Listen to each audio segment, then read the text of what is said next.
Assalamualaikum warahmatullahi wabarakatuh. Bismillahirrahmanirrahim. Alhamdulillahirabbil alamin. Assalatu wassalamu ala asyrafil anbiya'i wal mursalin Sayyidina wa maulana Muhammadin wa ala alihi wa ashabihi wa man tabi'ahum bi ihsanin ila yaumiddin. Amma ba'du. Bismillah, mari teman-teman kita mulai lagi ngaji filsafat kita di tahun yang baru, tahun 2022. Ini pertemuan kita pertama di tahun ini, sesi pertama kita. Malam hari ini kita kembali seperti model sebelumnya, yaitu teman-teman mendengarkan suara saya. Kalau wajah saya kan sudah dilihat sebulan kemarin di sesi bulan Desember, termasuk dengan berbagai mungkin masalah-masalah suara dan lain-lain. Tapi semoga teman-teman yang memang ingin melihat wajah saya sejak kemarin sudah terpuaskan di bulan Desember kemarin ya. Mungkin lain waktu kita adakan lagi, dan mungkin juga semoga tidak lama lagi kita bisa kajian langsung offline. Ya, setiap model kajian pasti saja ada kelemahan dan kekurangannya dan juga kelebihannya. Termasuk nanti kalau sudah ketemu langsung kita offline ngaji seperti gaya ngaji-ngaji filsafat yang dulu sebelum pandemi. Ya jangan dikira kalau sudah offline itu mesti nanti hasilnya lebih bagus, baik suara maupun tata gambarnya. Kadang-kadang juga selalu ada masalah-masalah. Termasuk kadang-kadang kan ada itu dulu ngaji filsafat beberapa sesi yang sempat tidak terekam, rekamannya gagal misalnya, kan kadang-kadang juga ada yang seperti itu. Tapi yang jelas semoga teman-teman bisa membedakan mana ghoyah, mana wasilah. Jadi semoga tidak lupa ghoyah kita, ghoyah itu tujuan kita, yaitu kita mencari ilmu, kita belajar, kita nambah wawasan dengan wasilah apapun yang mungkin. Ya termasuk apakah online, apakah dengan Zoom atau dengan rekaman atau offline ketemu langsung, itu namanya wasilahnya saja. Semoga teman-teman tidak hanya sibuk di situ terus lupa dengan hakikat kegiatan kita ini, ya kegiatan yang fokus pada mencari ilmunya. Saya lebih menggarisbawahi kata-kata mencari, karena memang kewenangan kita, batas kita itu ada pada berusaha dan berupaya. Apakah nanti hasil benar kita dapat ilmu atau tidak, seandainya dapat apakah nanti manfaat benar atau tidak, itu dalam banyak hal di luar kuasa, di luar jangkauan kita. Sering saya sampaikan ya, ilmu itu logikanya seperti rezeki. Jadi kalau teman-teman berusaha, bekerja, ya ada kalanya berhasil, ada kalanya tidak. Nah itu kita kan menyebutnya dapat rezeki dan tidak dapat rezeki. Mencari ilmu juga begitu. Kadang-kadang kita sudah serius, konsentrasi, tapi kok ya materinya sulit, terus tidak paham. Yaitu anggap saja itu belum rezeki. Atau sebenarnya materinya mudah, ini menarik, ini tertarik saya. Kok ya terus suaranya terganggu atau suaranya putus-putus seperti minggu yang lalu, ya simpulkan saja itu berarti memang belum rezekinya. Sehingga tidak melahirkan kegelisahan-kegelisahan yang tidak perlu. Yang penting semoga semangat kita belajar tidak surut, tidak susut. Baik, teman-teman, malam hari ini kita di bulan ini masuk ke tema falsafah hidup lagi ya, untuk mengawali tahun 2022 ini. Saya lupa ini sesi falsafah hidup yang keberapa. Beberapa kali dulu kan kita ada itu sesi filsafah hidup. Cuma untuk bulan ini kita akan mengangkat tema tentang pengenalan diri.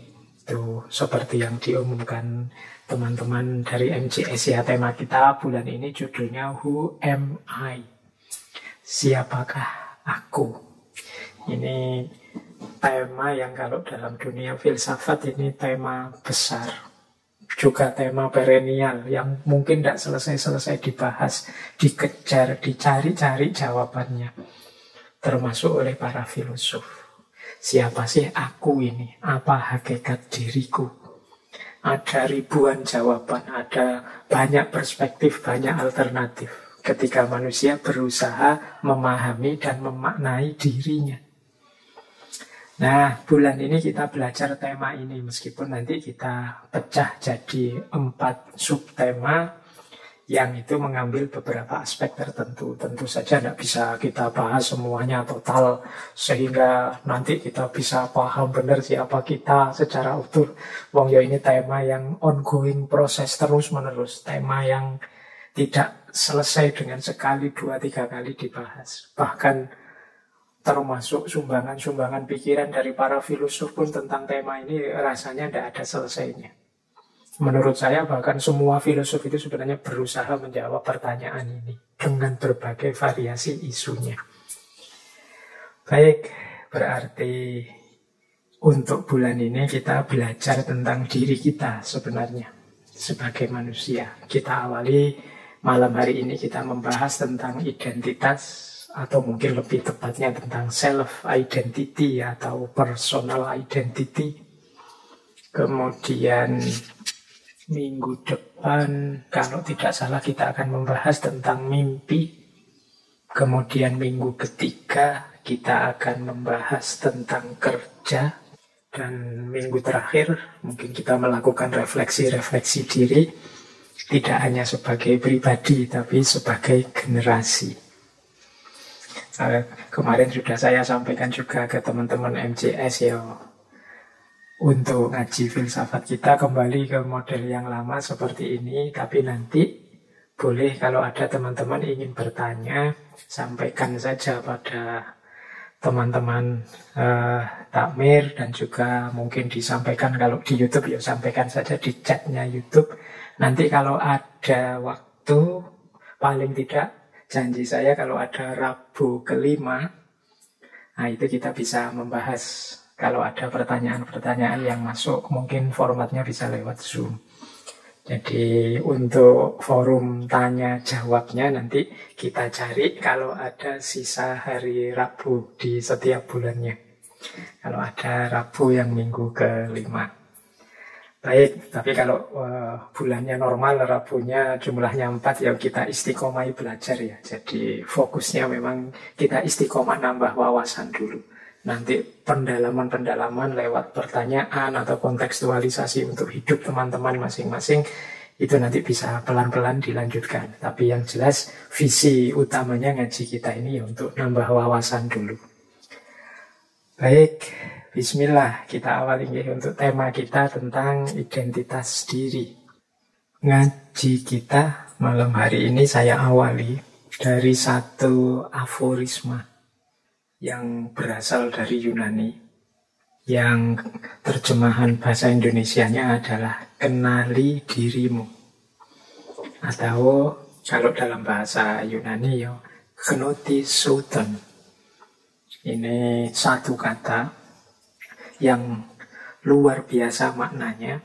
Kalau di Yunani kata-kata gnotisouton ini terukir di kuil Apollo yang ada di Gunung Delphi. Dan kata-kata ini dipakai oleh banyak sekali filosof. Ada yang bilang pertama kali kata ini dipakai oleh seorang penulis dari Yunani namanya Aeschylus.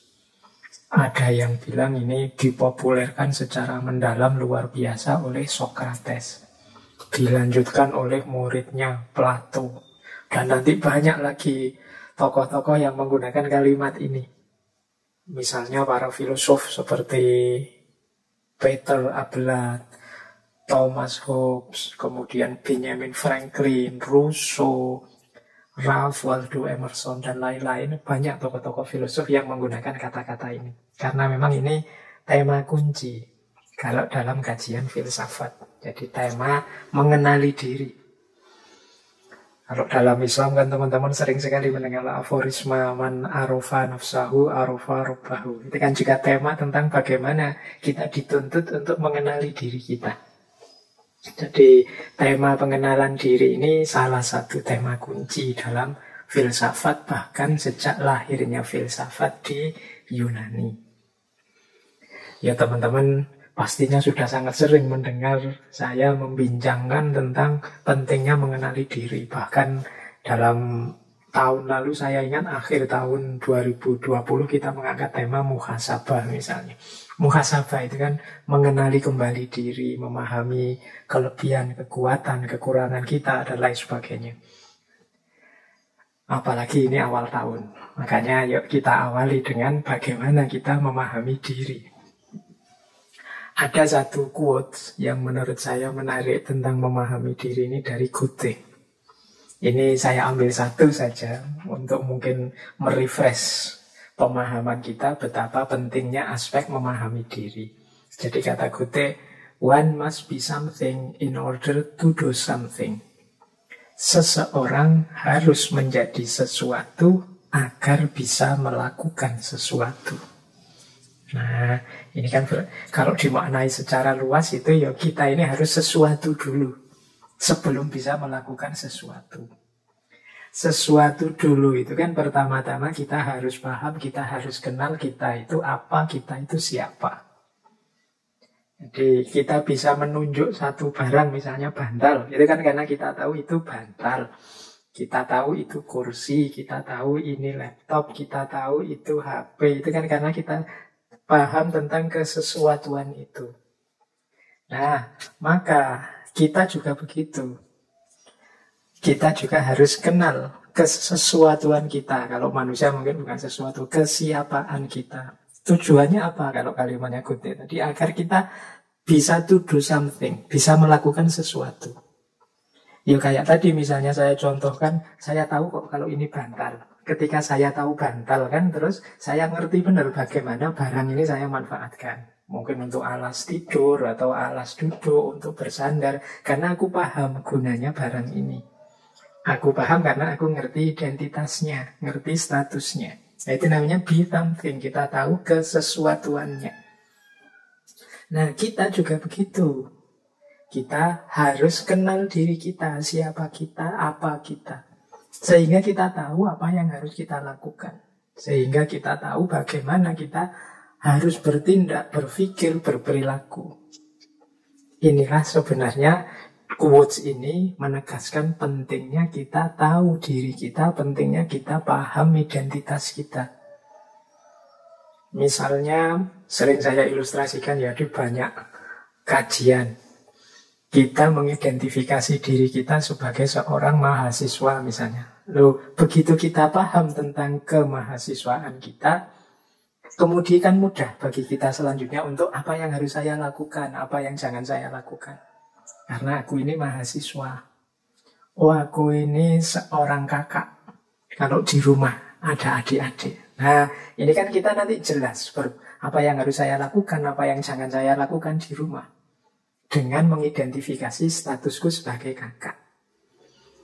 Apa yang harus aku lakukan di hadapan ayah ibu, apa yang harus aku lakukan di hadapan adik-adikku, apa yang harus aku lakukan di lingkungan sekitarku, dan lain sebagainya. Itu ketika aku sudah tahu posisiku.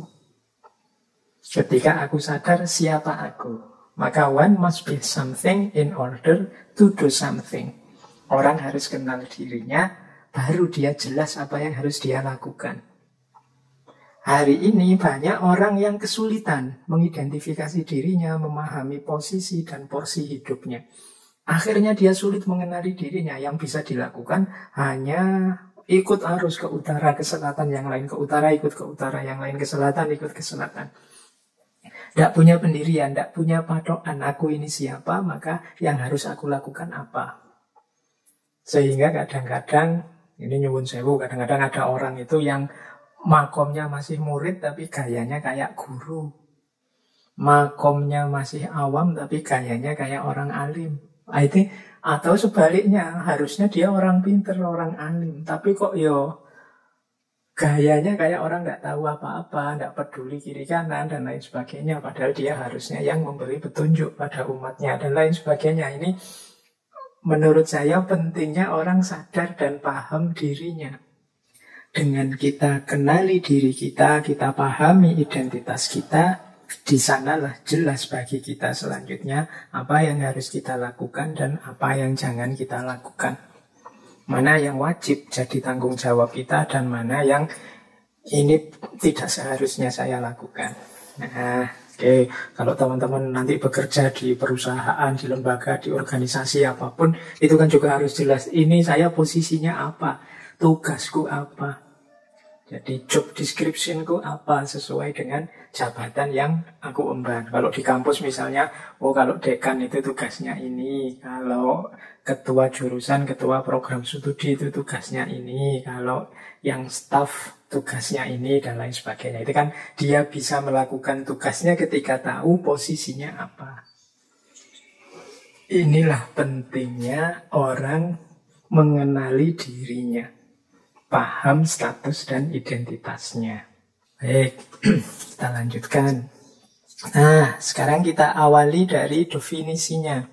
Ada banyak sebenarnya definisi-definisi yang menjelaskan tentang identitas ini. Jadi ada yang mendefinisikan identitas itu di slide yang saya tampilkan. Saya ambil contoh 3 saja. Meskipun ada banyak sekali definisi tentang identitas yang menjadi penciri masing-masing orang.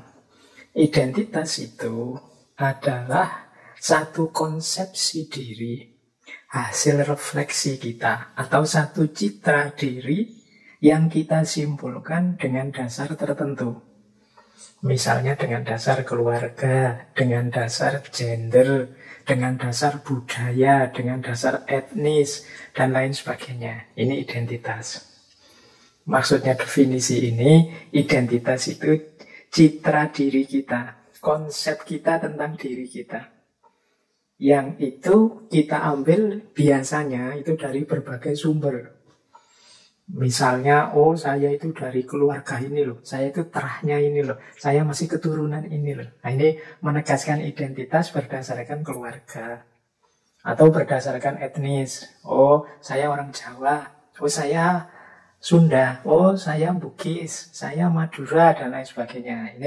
Ini kan konsep diri, citra diri yang kita simpulkan tentang diri kita berdasarkan etnis kita, berdasarkan budaya kita. Ini definisi pertama. Jadi, kalau berdasarkan definisi ini, berarti nanti diri kita ini punya citra sendiri sesuai kesimpulan kita, konsep yang kita buat untuk diri kita.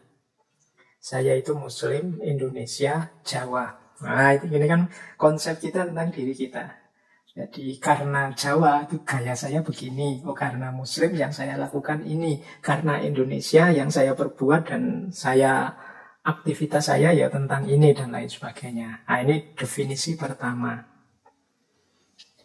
Ada lagi definisi kedua tentang identitas. Kalau ini lebih dalam, identitas itu didefinisikan sebagai distinct personality of an individual regarded as a persisting entity.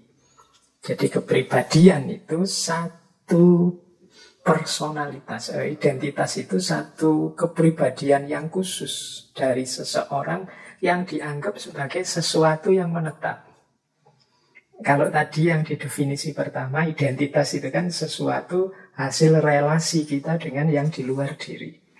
Kalau di definisi yang kedua itu, identitas itu sesuatu yang menetap, kepribadian yang menetap dalam diri kita. Misalnya kita sering mengidentifikasi diri kita seperti ini. Saya itu orangnya pemarah loh. Nggak tahu kok begini ya saya itu. Ini ciri definisi identitas yang kedua ini. Jadi seolah-olah ada kualitas yang menetap dalam diriku. Saya ini patriotis orangnya. Rela membela negara dalam situasi apapun. Misalnya, itu distinct personality. Saya itu orangnya ngalahan, males kalau diajak konflik silahkan sajalah. Nah, itu juga distinct personality. Ini juga jenis identitas. Jadi selain definisi pertama tadi yang kita mengafiliasikan diri dengan macam-macam variabel di sekeliling kita, ada juga definisi kedua. Kalau ini identitas itu ya sebagaimana karakter yang menetap dalam diri kita. Itulah aku, inilah aku. Nah ini biasanya definisi identitas yang kedua. Terimalah aku apa adanya, itu biasanya orang merujuknya dengan gaya identitas yang kedua. Ada lagi definisi ketiga. Identitas itu a sense of individual autonomy. Jadi rasa diri yang otonom. Jadi di definisi yang ketiga ini, identitas itu lebih pada bagaimana aku mendefinisikan diriku. Jadi bukan tidak lagi tergantung pada hal-hal di luar diriku atau pasrah saja ada kualitas yang permanen dalam diriku. Tapi identitas itu dalam definisi yang ketiga ya bagaimana aku mempersepsi dan ingin membentuk diriku. Nah ini definisi yang ketiga. Jadi identitas itu ada kalanya hal-hal yang ditambahkan dalam diri kita karena relasi kita dengan yang di luar diri. Ada kalanya identitas itu dianggap ya karakter, dianggap sebagai ciri yang khas unik dari diri kita. Ada yang menganggap ya identitas itu adalah cermin dari kebebasan kita untuk membentuk diri kita seperti yang kita inginkan. Jadi ini 3 definisi dari identitas. Yang satu terserah pada hubungan-hubungan di sekeliling kita. Yang kedua harus kita cari karakter-karakter khusus kita. Yang ketiga terserah pada kita seperti apa kita ingin membentuk diri kita. Jadi ini masing-masing nanti ada filosofinya. Nanti kita jelaskan di belakang. Paling tidak teman-teman malam hari ini ngerti ya kalau kita bilang identitas itu ada gaya yang pertama, ada gaya yang kedua, ada gaya yang ketiga. Kalau yang ada di KTP itu biasanya ya gaya pertama. Nama kita siapa, lahir di mana, dari keluarga apa, gendernya laki-laki apa perempuan dan lain sebagainya. Itu kan identitas pertama yang berhubungan dengan afiliasi-afiliasi kita dengan hal-hal di luar diri. Ada yang kedua itu berarti kalau teman-teman belajar tasawuf, belajar filsafat tentang manusia, sisi batin dan lain-lain, ini membahas karakter identitas yang menetap, sosok sisi manusiawi kita. Ada lagi versi identitas itu ketiga, yaitu bagaimana kita membentuk diri kita, berproses membentuk dunia ini seperti yang kita inginkan. Nah, itulah nanti jadi penciri kita. Jadi ini 3 tipe definisi tentang identitas. Ya kalau mau lebih didetailkan lagi, di situ saya bedakan ada personal identity, ada cultural identity dan social identities, dan juga others. Others itu parameter-parameter yang lain. Personal identity ini lebih pada definisi identitas yang kedua dan ketiga. Dan malam hari ini sebenarnya kita akan lebih fokus pada personal identity-nya. Bagaimana kita memahami diri personal kita. Kalau yang cultural, kultural, dan sosial, ya nanti mungkin ada sesi yang lain kita perdalam lagi tentang identitas-identitas sosial kultural. Yang kultural sosial ini ya biasanya berkaitan dengan banyak hal.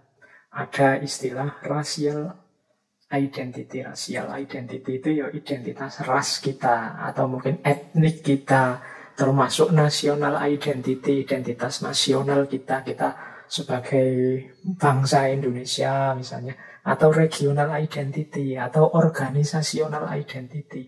Kita ada di lembaga apa, kita ikut organisasi apa, itu organisational identity.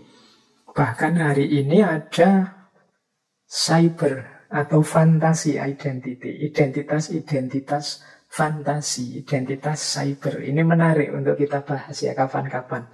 Jadi identitas kultural sosial versi baru. Ada orang itu yang misalnya punya identity yang sifatnya cyber atau fantasi puluhan, ratusan, bahkan mungkin yang kita sebut hari ini buzzer itu ya. Jadi identitas yang itu tidak otentik kita, tapi untuk kita buat berfantasi main-main saja. Jadi kayak kita kalau di Instagram, di TikTok, di Facebook atau di Twitter itu kan kita sering memainkan fantasi kreatif kita di sana yang kadang-kadang tidak menggambarkan diri kita yang otentik. Kadang-kadang ketidakpuasan kita di dunia nyata kita lampiaskan ke dunia maya. Sehingga seolah-olah antara profil kita di dunia maya dengan di dunia nyata itu jaraknya jauh sekali. Kalau di dunia nyata orangnya pendiam, orangnya tidak banyak omong, tapi begitu masuk dunia maya, cerewetnya luar biasa. Masuk dunia maya, kerasnya luar biasa. Padahal kalau ketemu ya orangnya lembut ternyata. Nah, ini namanya fantasi identity. Itu nanti apa sih fantasi identity ini hubungannya dengan personal identity? Pastinya nanti ada. Cuma mungkin kita lain waktu membahas ini ya. Sedikit-sedikit dulu pernah kita bahas misalnya di sesi-sesi ketika kita membahas post-truth atau ekstase komunikasi. Tapi malam hari ini untuk diketahui saja, ternyata di aspek sosial kultural ini ada macam-macam identitas yang kita sandang. Dalam tradisi tasawuf, dalam beberapa tradisi filsafat itu kadang-kadang identitas-identitas sosial kultural ini sering disebut topeng-topeng yang harus kita pakai. Yang kadang tidak menggambarkan personal identity kita, tapi resiko kita bagian dari masyarakat secara sosial maupun kultural, ya kita harus berlaku seperti itu. Jadi nanti ada problem-problem. Ada lagi yang lain, dasar-dasar untuk membangun identitas, ya misalnya umur, agama. Nah, agama kan sering juga jadi basis membangun identitas. Kemampuan, mungkin kelas-kelas sosial. Ini kelas sosialita, apa kelas masyarakat yang proletar, apa kelas masyarakat awam, apa kelas ini kan kelas-kelas sosial. Dengan berbagai versinya. Ini juga termasuk jenis identitas. Termasuk mungkin generasi. Wah, saya generasi milenial. Oh, saya termasuk baby boomers. Oh, saya termasuk. Nanti kita, kalau yang generasi ini bisa kita bahas nanti di minggu terakhir bulan ini. Bagian dari sosial kultural. Identitas sosial dan identitas kultural kita. Baik, jadi ya nanti kalau dibahas semua itu bisa luas sekali. Harusnya 1 bulan penuh kita membahas identitas ini. Tapi pelan-pelan ya malam hari ini kita bahas dulu yang identitas personal. Nah, menarik ada teori begini tentang identitas itu. Seseorang akan mampu merumuskan dirinya, menegaskan identitasnya kalau dia punya 3 hal ini dalam dirinya.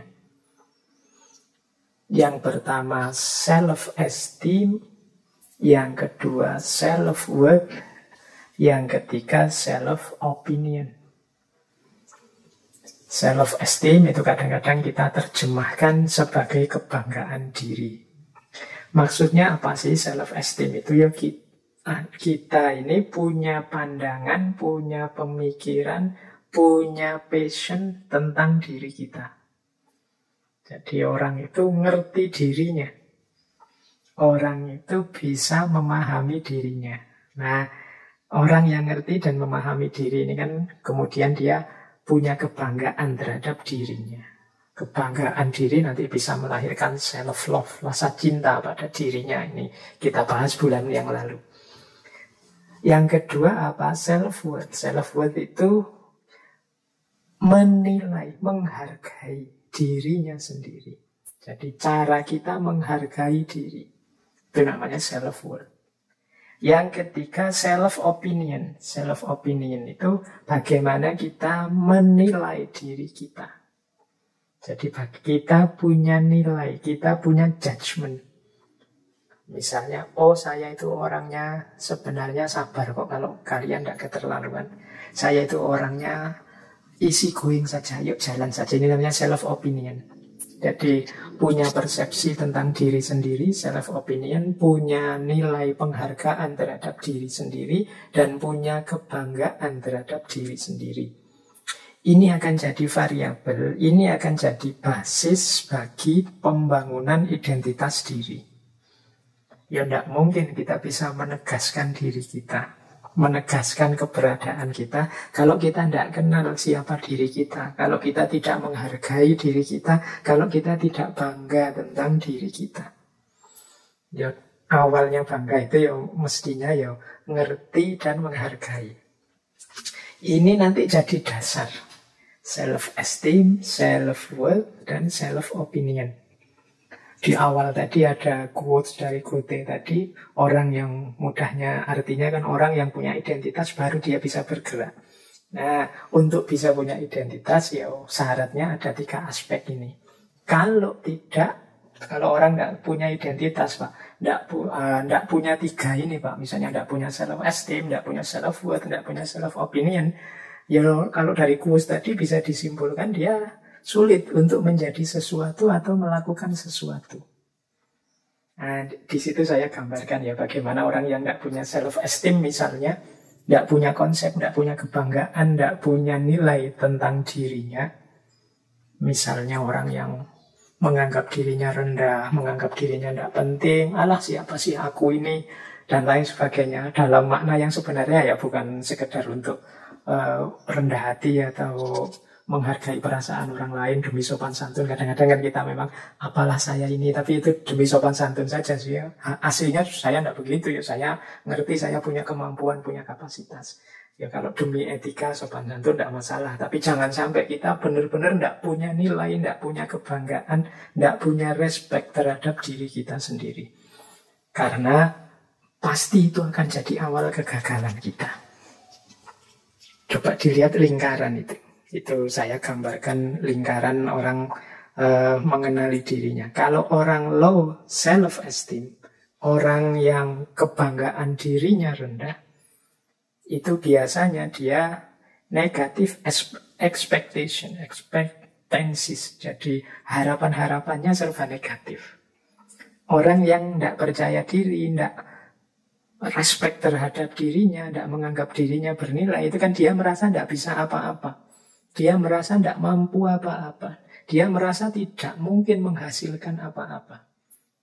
Jadi pikiran-pikirannya negatif. Apa ya aku bisa? Siapa sih aku? Apa ya aku mampu? Nah, ini diawali dari low self-esteem tadi. Karena dia menilai dirinya terlalu rendah. Kalau orang pikirannya serba negatif seperti itu, selanjutnya pasti low effort. Low effort itu ya dia males, tidak akan sungguh-sungguh bekerja, berkarya, melakukan sesuatu. Karena dia punya ketakutan, punya kecemasan yang tinggi tentang dirinya. Karena negatif, ya dia akhirnya cemas. Apa ya aku bisa sukses? Apa ya aku mampu untuk berhasil? Apa ya ada jalan keluar dari masalahku? Orang yang pikirannya seperti ini kan kalau melakukan sesuatu terus jadinya tidak sungguh-sungguh. Dia tidak memberikan yang terbaik dalam hidupnya. Upaya-upayanya tidak maksimal. Akhirnya apa? Ya beneran dia gagal. Failure.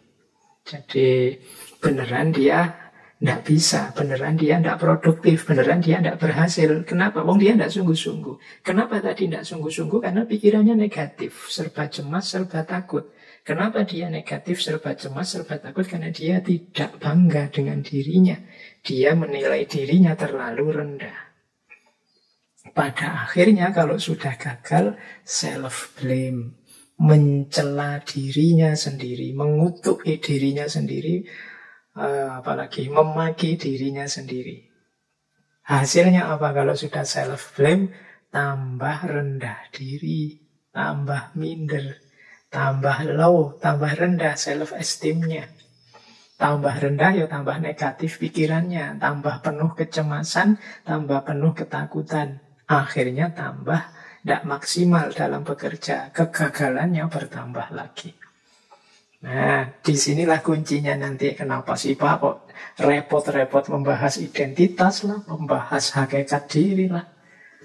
Yang penting hidup ini kan dijalani saja. Loh, untuk bisa menjalani saja hidup itu kan kita juga harus tahu siapa diri kita ada di posisi yang mana, kebisaan kita apa, ketidakbisaan kita apa, kan kita juga harus ngerti itu. Kalau tidak, khawatirnya nanti kita jatuh pada kegagalan-kegagalan, terus menyalahkan diri sendiri, akhirnya rendah diri, akhirnya pikirannya tambah negatif, tambah takut, tambah cemas, kerjanya tidak maksimal, tambah gagal, tambah menyalahkan diri. Nah, ini lingkaran setan ini semoga bisa kita putus. Allah menciptakan kita itu sebagai makhluk yang paling dicintai dan paling dimuliakannya. Tidak ada manusia itu yang rendah dan layak direndahkan. Semua manusia dalam aspek kemanusiaannya, hakikat dirinya sebagai manusia itu mulia. Perilaku dan tindakan kita lah yang membuat kita kemudian jadi rendah atau kemudian malah jatuh derajat kemanusiaan kita. Jadi ini dasar pengenalan diri. Jadi untuk mengenal diri sebelum kita membangun identitas, kita harus punya self-esteem, self-worth, dan self-opinion. Kebanggaan diri, penghargaan diri, dan nilai pandangan tentang diri sendiri. Oke, ambil nafas sebentar. Yang sudah menyiapkan minum cemilan boleh sambil minum sambil santai. Kalau enggak pakai Zoom gini, teman-teman kan bisa bebas sambil kelesetan. Kalau sumuk ya sambil kipas-kipas, santai saja. Nah, kita lanjut. Ada istilah menarik yang mungkin sering kita dengar, yaitu istilah krisis identitas. Krisis identitas itu orang yang sadar tentang pentingnya identitas, tapi dia merasa masih belum punya identitas, dalam tanda petik ya. Mungkin identitas di sini yang dimaksud identitas dalam definisi yang kedua dan ketiga tadi. Kalau identitas yang sifatnya sosial, kultural, kita ini anak mana, rasnya apa, etnisnya apa, dan lain sebagainya kan pasti punyalah ya setiap orang.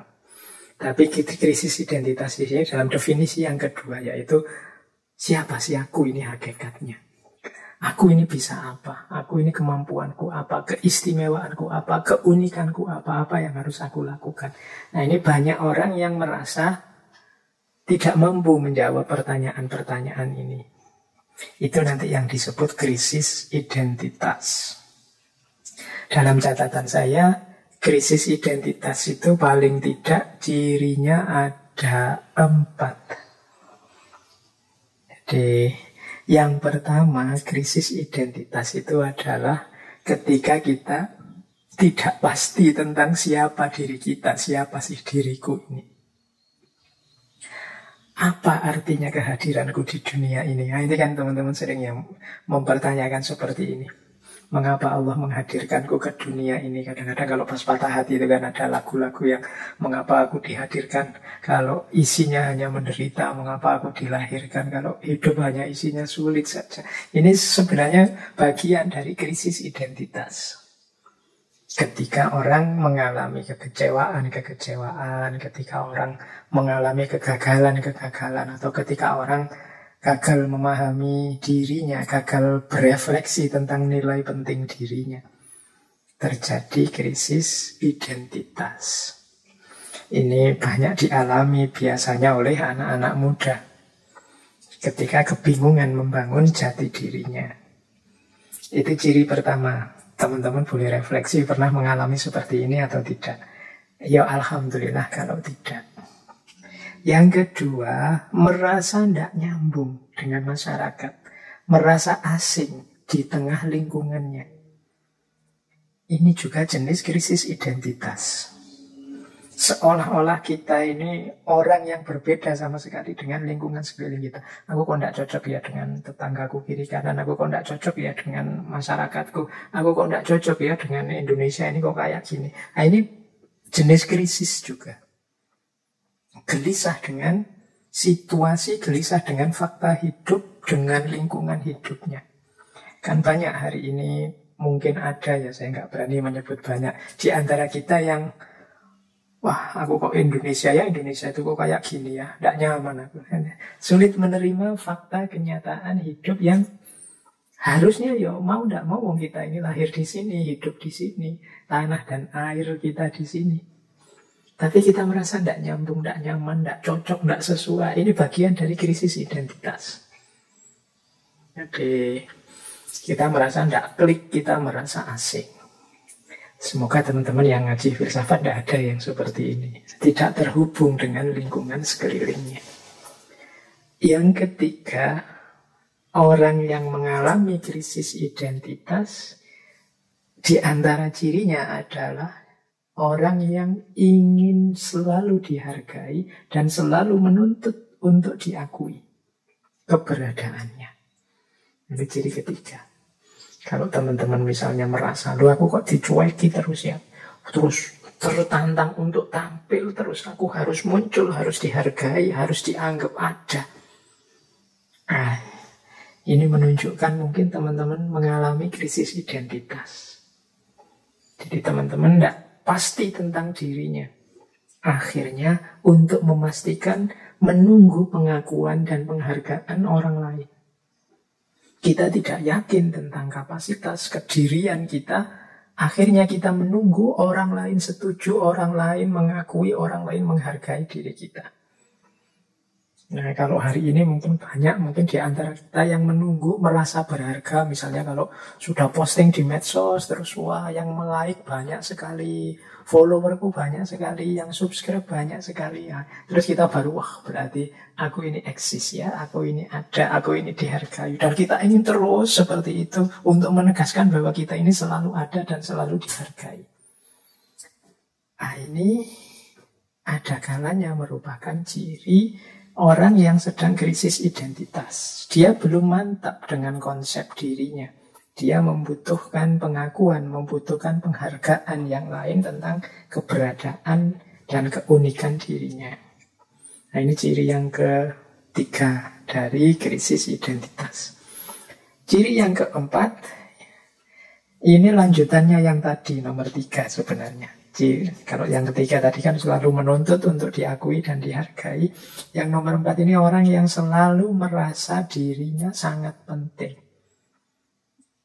Dia menganggap dirinya itu sangat penting. Masyarakat, lingkungan, keluarga, teman-teman dan lain sebagainya di sekelilingnya itu hadir hanya dalam rangka menegaskan dirinya penting. Dia menganggap dunia itu seolah-olah berputar di sekeliling dirinya saja. Ini juga bagian dari orang yang mengalami krisis identitas. Jadi ini untuk memahamkan teman-teman saja ya tentang istilah krisis identitas ini. Nah, di antara kita mungkin ada yang mengalami ini. Jadi kalau ditanya tentang siapa sih aku itu, hakikatnya aku apa sih? Khasnya aku itu apa, keunikan penciriku apa, itu kan kesulitan untuk menyimpulkan, akhirnya menuntut keluar. Jadi menuntut diakui, dihargai, memposisikan diri sebagai sangat penting dan lain sebagainya. Jadi menunggu diakui dari luar bahwa dia ini sesuatu. Nah, itu ciri tentang orang yang krisis identitas. Jadi tidak pasti tentang identitas dirinya, siapa aku, tidak nyambung dengan masyarakatnya, selalu menuntut untuk diakui, dihargai, dan merasa diri sangat penting di hadapan orang lain. Nah, ini bahan ya, ini jangan dipakai untuk nuding orang lainnya, kita pakai untuk refleksi diri kita sendiri. Jangan-jangan kita pernah ngalami ini. Ya tentu saja orang yang mengalami krisis identitas ini waktunya akan banyak habis dipakai untuk mengejar pengakuan dan penghargaan dari orang lain. Atau waktunya habis untuk dia mencari-cari makna hidupnya.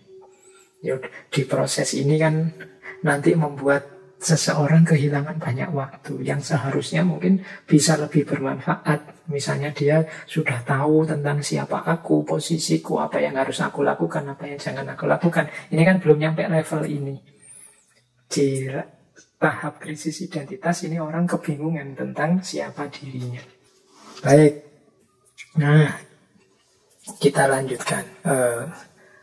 Menarik ya tentang krisis identitas tadi. Ini mungkin penting nambah informasi saja untuk teman-teman yang malam hari ini ikut ngaji, khususnya untuk para remaja, anak-anak kita, adik-adik kita, termasuk mungkin yang mengikuti ngaji yang masih muda malam hari ini. Jadi anak-anak muda ini dalam membangun identitasnya itu penting untuk kita semua ikut mengawal, penting untuk kita semua ikut peduli. Tidak hanya orang tuanya, tapi juga lingkungan dan masyarakatnya. Karena anak-anak muda, para remaja ini, kalau dalam teorinya, mereka ini melakukan pembentukan identitas itu antara lain dengan 4 cara. Jadi yang pertama, mereka ini membangun identitasnya, ini yang menurut saya yang positif, ini yang pertama, yaitu dengan melalui simbol-simbol mengikuti tata nilai yang ada di sekelilingnya. Jadi mengikuti masyarakatnya.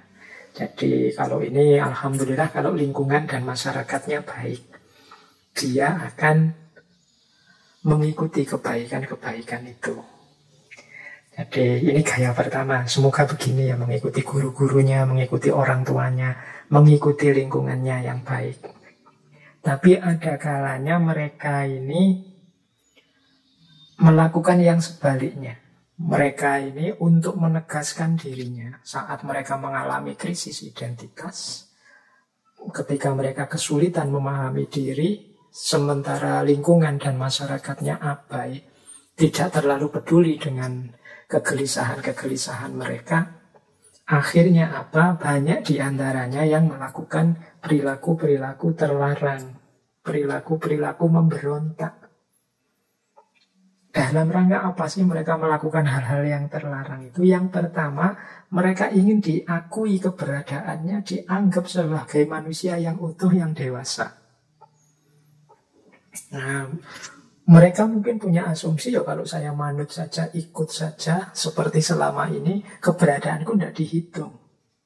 Kalau aku diam saja, aku tidak dianggap ada. Maka mereka melakukan hal-hal yang jenisnya pemberontakan agar orang memperhatikan mereka.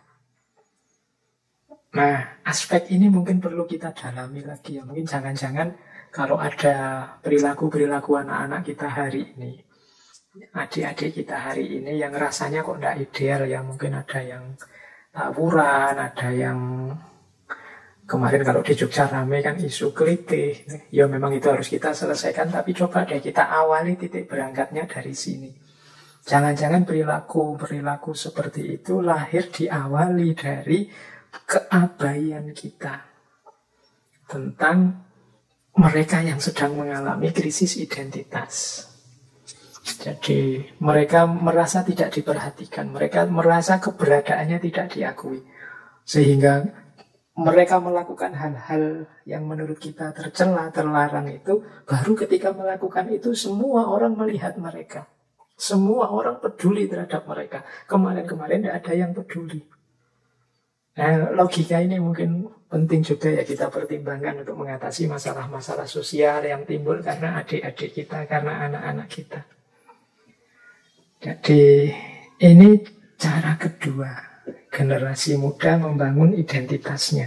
Kalau cara yang pertama tadi tidak masalah sih. Kalau yang kita prihatinkan itu kan cara yang kedua ini, ketika mereka menarik perhatian orang dalam rangka menegaskan dirinya dengan cara-cara terlarang, cara-cara pemberontakan. Yang ketiga, anak-anak muda itu seringkali membangun diri, mengidentifikasi diri, mengkonstitusi dirinya melalui idola-idola.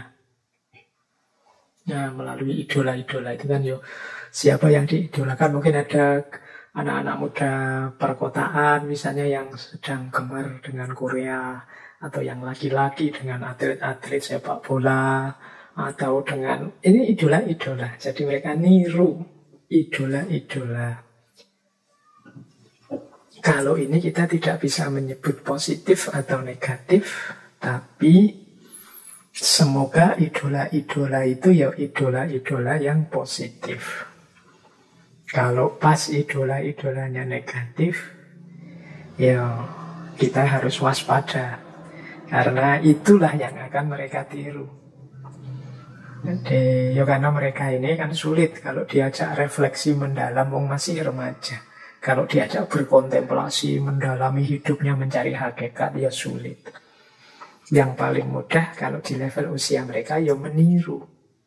Maka tugas kita juga, PR kita semua untuk menyediakan tokoh-tokoh idola yang layak mereka tiru.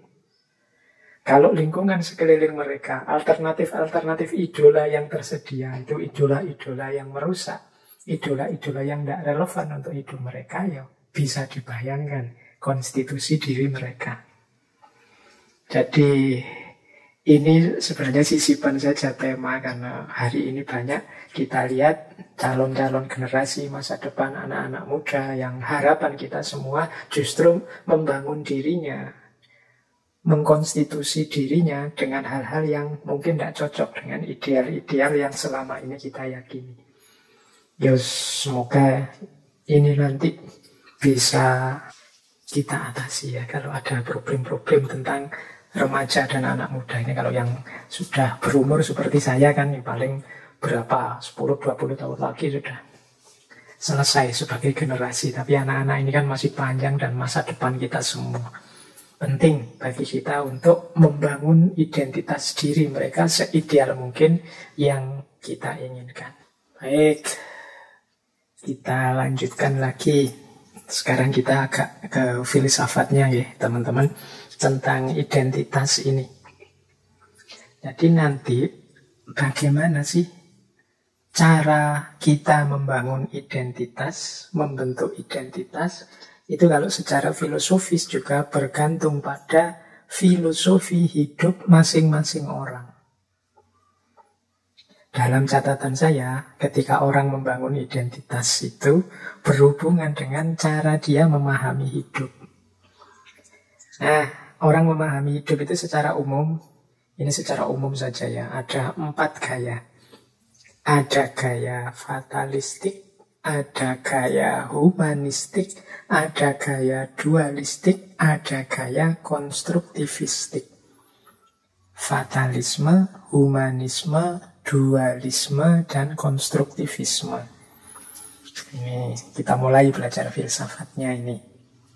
Nah, dari perspektif fatalisme, menganggap ya hidup ini sudah sepenuhnya ada mekanismenya.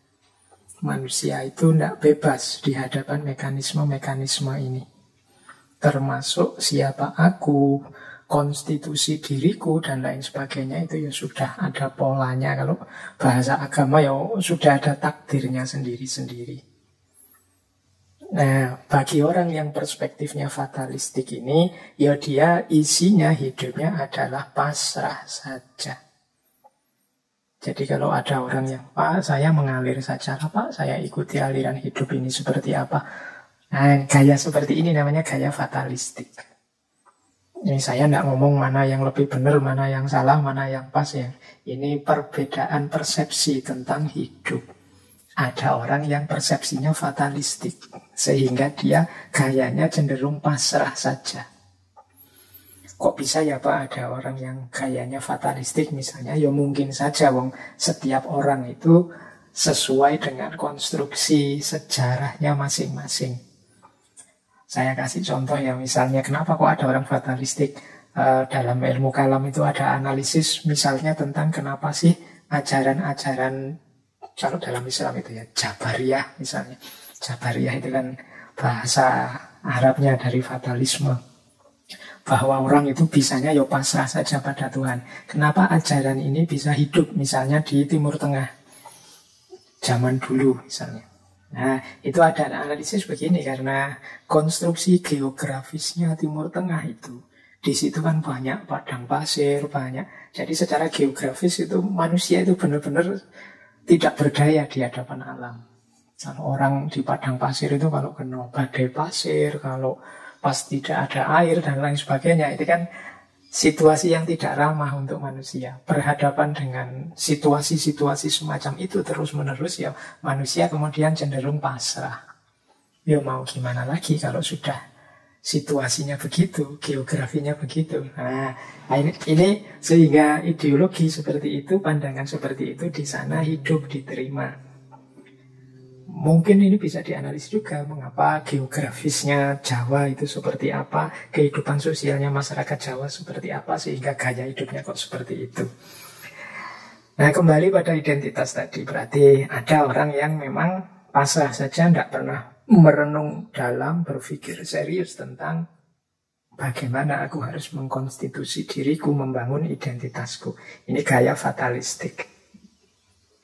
Ada persepsi kedua, gaya nomor 2. Ini gaya humanisme. Kalau dalam pandangan humanisme itu kan yang berpandangan bahwa hakikatnya manusia itu baik. Kualitas-kualitas dirinya baik. Secara fitrah manusia itu positif. Hanya orang-orang yang lupa, hanya orang-orang yang tersesat, yang tidak mau berpikir jernih dan lain sebagainya, yang kemudian hidupnya jahat, hidupnya rusak, hidupnya kacau. Manusia itu aslinya baik. Nah, orang yang punya pandangan seperti ini, cara dia membangun diri, membangun identitas itu dengan cara apa? Mengaktualkan potensi kebaikan yang ada dalam dirinya. Jadi, hidup sebagai manusia. Kita sering pakai istilah manusia yang manusia. Karena manusia yang manusia itu pasti baik. Karena hakikat sifatnya manusia itu baik. Ini namanya humanisme. Jadi kalau ada orang, bagaimana sampai membangun diri, membangun identitas diri ya, saya tidak macam-macam, yang penting jadi manusia saja yang baik. Nah, ya memang jadi manusia itu pasti baik dalam perspektifnya humanisme. Ini ciri kedua, jadi pandangan tentang konstruksi identitas. Ada yang ketiga, ada orang yang punya pandangan dualistik. Jadi manusia itu tidak hanya punya unsur kebaikan, tapi dalam dirinya juga ada potensi keburukan. Di manusia itu tidak baik saja, ada baiknya juga ada buruknya. Jadi fitrahnya manusia itu ada ahsanu takwimnya, ada juga asfala safilinnya. Ada fujuroha, ada fujurnya, tapi juga ada watakwaha, ada takwanya. Ada positif, ada negatif. Nah, orang yang berpandangan dualistik seperti ini, cara dia memahami hidup, menjalani hidup adalah berjuang memenangkan yang baik dan menyingkirkan yang buruk. Jadi, hidup adalah perjuangan.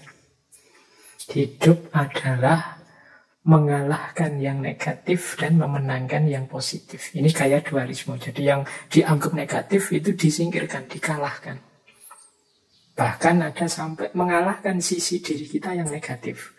Dalam pikiran tasawuf tertentu, misalnya ada pandangan, misalnya dalam manusia itu yang sisi cahaya itu sisi batin dalamnya, sementara sisi fisik lahiriah jasadiah itu sisi kegelapan. Maka yang lahiriah harus disapih, dikalahkan, sementara yang batin harus dimenangkan. Ini sebenarnya cara berpikir dualisme. Jadi membangun identitas diri dengan cara memilih sisi baik diri kita, menyingkirkan sisi buruknya. Nah, ini gaya yang ketiga. Nanti ada gaya yang keempat. Gaya yang keempat ini namanya konstruktivisme. Konstruktivisme ini asumsi dasarnya begini, manusia itu seperti kertas kosong. Teman-teman pernah mendengar istilah ini ya, manusia itu terlahir kosong, tergantung nanti dia diisi apa, diwarnai dengan apa, dibentuk menjadi apa. Oke, kalau dalam Islam kan ada masyhur sekali hadis, kullu mauludin yuladu alal fitrah. Setiap anak yang lahir itu dalam kondisi fitrah suci. Fa'abawahu yuhawidanihi au yunasironihi au yumajisanihi. Dua orang tuanya lah yang membuat dia jadi Yahudi, jadi Nasrani, atau jadi Majusi. Jadi manusia itu kosong, tergantung nanti dia dibentuk seperti apa. Ini namanya konstruktivisme. Identitas itu ya tergantung kitanya mau dibentuk seperti apa. Nah itu konstruktivis namanya. Jadi cara membangun identitas itu ada gaya fatalistik yang sudahlah pasrah saja, tidak usah direka-reka, jalan saja. Ada yang gaya humanistik, yaitu mari kita hidup sebagai manusia yang manusia, karena karakter kemanusiaan itu baik. Ada yang milih, mari yang buruk-buruk kita tinggalkan, yang baik-baik yang kita ambil, dualistik. Ada yang konstruktivis, mari kita bangun diri kita sesuai cita-cita, ideal, keinginan kita. Nah, ini pandangan konstruktivis. Jadi ini perspektif-perspektif teman-teman ketika kita ingin membangun identitas diri. Ada lewat jalur fatalistik, humanistik, dualistik, dan konstruktivistik. Oke, kita lanjutkan. Kelihatannya materinya masih panjang. Nah, sebelum lanjut, ini ada problem yang menarik. Yaitu pertemuan antara playing role atau being ourselves. Playing your role atau being yourself dalam hidup ini. Jadi ketika kita akan bermain identitas, itu biasanya ketemu dua hal. Kita ini kan punya banyak peran, banyak role. Kalau tadi saya bilang kita ini mahasiswa, kita ini kakak, kita ini orang tua, kita ini anak, kita ini mungkin anggota lembaga apa, ketua lembaga apa. Ini kan role-role, peran-peran yang harus kita mainkan di tengah masyarakat. Nah, yang kedua, itu kan bahasa kita role itu berarti yang ditempel dari luar. Definisi identitas yang pertama tadi. Tapi ada juga being yourself. Dorongan dalam diri kita sendiri. Yang kita inginkan, passion kita, kemudian apalagi kecocokan, kenyamanan kita. Ini kan namanya being yourself. Nah, dalam hidup kita, ketika kita menghidupkan identitas-identitas, ini bertemu dua hal ini. Memainkan peran dan menjadi diri kita sendiri. Alhamdulillah, kalau peran yang kita mainkan itu cocok dengan passion kita, keinginan kita, being kita. Kalau ini luar biasa kalau bisa cocok terus. Jadi selalu peran yang saya mainkan itu memang doronganku begitu. Misalnya saya ini mahasiswa Pak, kok saya itu orangnya Pak suka sekali belajar, suka sekali baca buku, nyaman dengan dunia akademik. Ini peran dengan dorongan jiwanya sesuai. Yang sulit adalah ketika antara playing role dengan being ourselves ini berbeda. Ketika peran yang kita mainkan tidak cocok dengan dorongan diri kita, tapi terpaksa kita lakukan. Jadi saya itu sebenarnya suka bisnis, tapi kok terpaksa jadi PNS, akhirnya harus kerja seperti ini misalnya. Nah ini kan berlawanan antara being dalam diri kita, dorongan diri kita dengan peran yang kita mainkan. Ada kalanya juga misalnya saya malas belajar sebenarnya Pak, saya itu kalau membaca buku tidak betah Pak. Tapi kok saya ini mahasiswa. Kalau mahasiswa kan memang tuntutan perannya begitu. Nah ini kan ada clash antara peran dengan hakikat diri. Ini nanti panjang sebenarnya membahas ini. Jadi bagaimana manage ketika sesuatu itu tidak nyambung. Yang pertama, rumusnya sebenarnya jangan lupa bahwa baik peran maupun passion, kecenderungan jiwa kita itu dua-duanya bukan harga mati. Jadi dua-duanya bisa ditawar. Jadi peran kita itu kan bukan harga mati juga. Misalnya kita mahasiswa tapi nggak cocok dengan emangnya opo kita wajib jadi mahasiswa itu kan bisa saja teman sudahlah saya resign saja, saya mundur saja, tidak usah jadi mahasiswa, saya tidak nyaman. Keberhasilan hidup kan tidak melulu ditentukan oleh ijazah kemahasiswaan kita. Meskipun saya juga tetap belajar, tapi kan tidak harus jadi mahasiswa. Belajar saya ya belajar kehidupan misalnya. Loh itu kan bisa, berarti bukan harga mati. Passion kita juga bukan harga mati. Dorongan jiwa kita itu juga bukan harga mati. Kecuali bagi orang-orang tertentu yang manja, sentimental, atau idealistik yang tidak bisa ditawar. Jadi karakter kita itu kan kita yang membentuk. Jadi pembiasaan-pembiasaan kita. Jadi ya tinggal kita lanyahkan, kita biasakan, mungkin dorongan jiwa ini bisa berubah. Aslinya saya itu Pak males membaca, tapi kalau lama-lama membaca ternyata asik juga. Lama-lama malah saya senang baca kok Pak. Aslinya saya males ke masjid, tapi sekali dua kali kok nyaman. Lama-lama kok nyaman, kalau tidak ke masjid malah tidak enak. Nah, ini berarti apa? Dorongan jiwa itu bukan sesuatu yang tidak bisa ditawar. Jadi seandainya kelas pun tidak masalah, teman-teman ingin menghidupkan atau memperjuangkan yang mana. Tergantung prinsip-prinsip ideal dalam hidup yang ingin kita jalankan. Yang kedua, pastikan dalam kelas tadi, pertemuan antara peran dengan diri kita itu dua-duanya memang isinya kebenaran. Yo kalau salah satu keburukan, yo yang harus ditinggal adalah yang buruk dan yang salah. Entah di posisi mana kebaikan dan kebenaran itu yang harus kita hidupkan. Misalnya dorongan jiwaku yang salah. Peranku ini benar baik, ya tetap harus kita mau mengalahkan dorongan jiwa yang salah tadi. Saya inginnya senang-senang saja kok Pak, tidak mau kawin sih, mau asik-asik saja, itu dorongan jiwaku.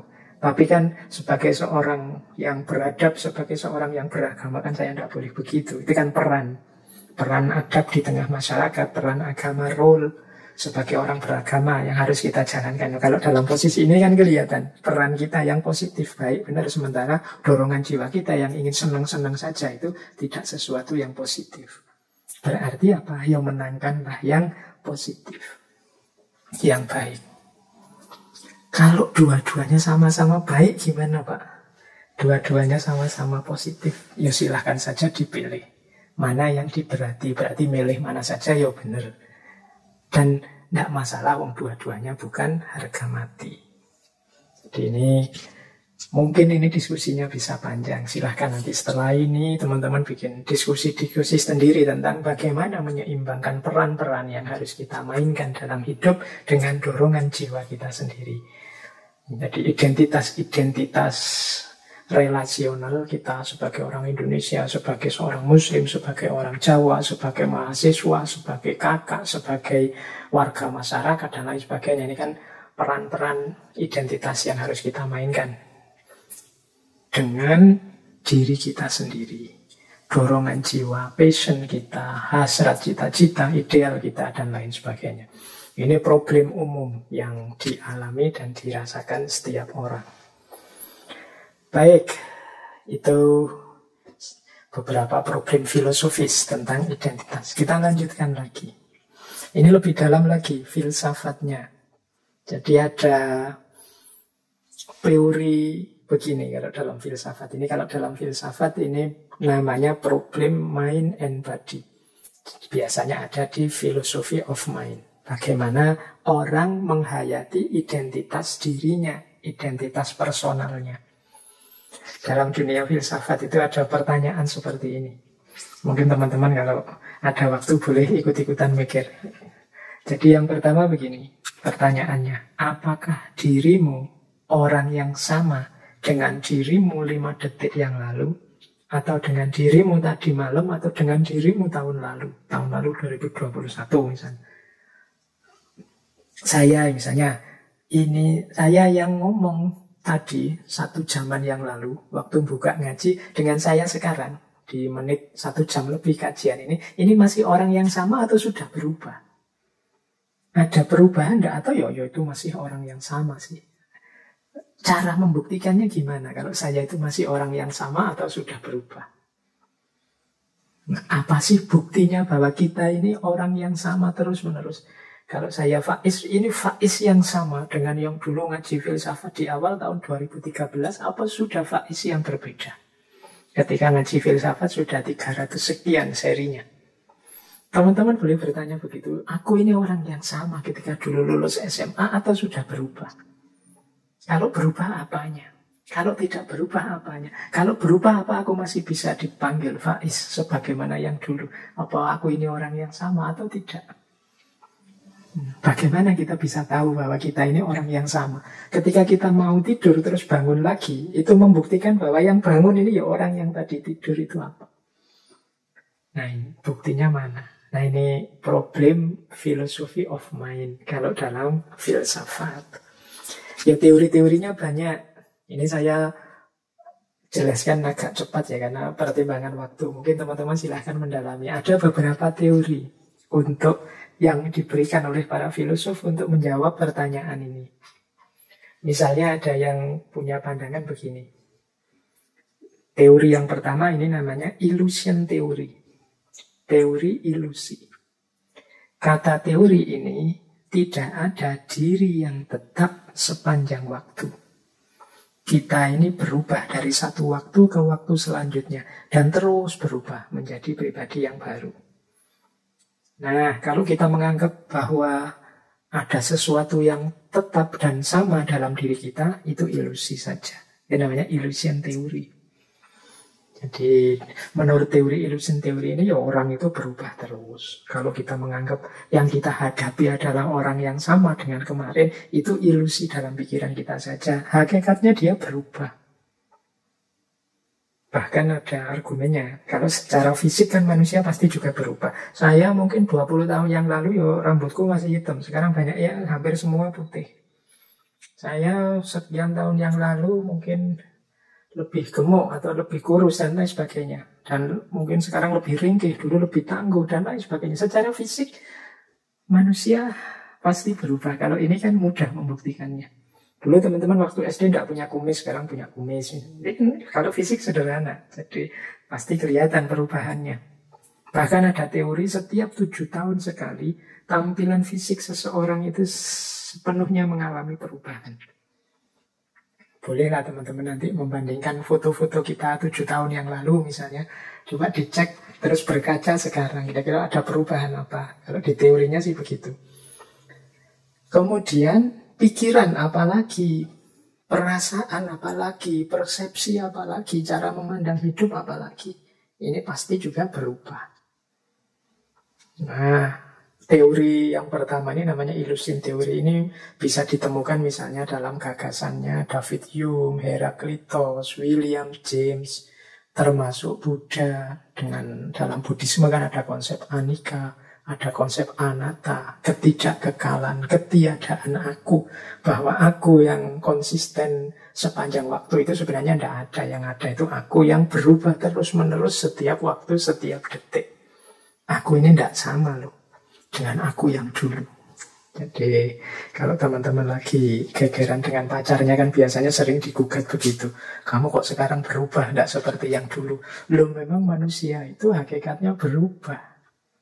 Jadi tidak mungkin sama. Kalau kamu nganggapnya sama itu hanya ilusi saja. Hakikatnya dia berubah. Oke, itu namanya illusion theory. Teori pertama. Ada teori kedua.